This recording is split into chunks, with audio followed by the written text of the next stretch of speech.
Yaşattım kürdüm köp mağlubiye, niyetim emas qara ah idi niye. Velikin ketdi omad, ketdi shom shuhrat, vicdanım yürüdü, berdi kuch qudrat.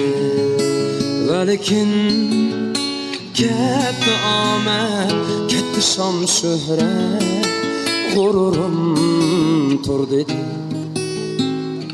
berdi kuch qudrat.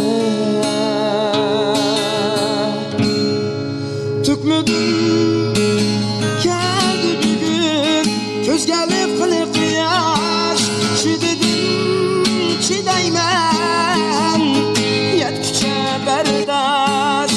30 yosh berining yeshig'a tengdosh, kirmadim 30ga, men texi yop-yosh.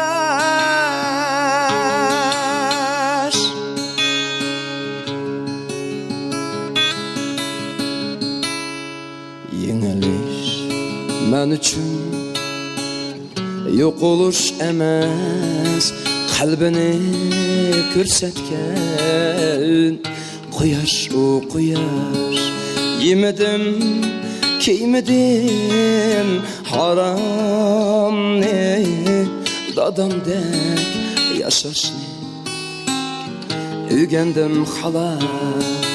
Yemedim kiymedim haromni, yigitdek yashashni o'rgandim xalaq.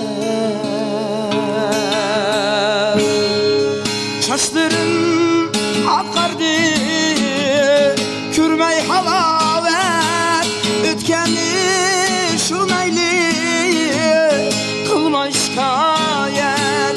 Hammani qaytadan boshlayman birrat, ming shukri men hayot, bu tan salomat. Ming shukri men hayot, bu tan salomat.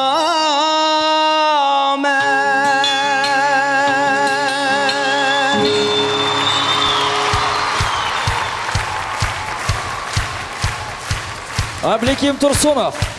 Ablikim, kelajakda seni ajoyib naqshlaring bilan yana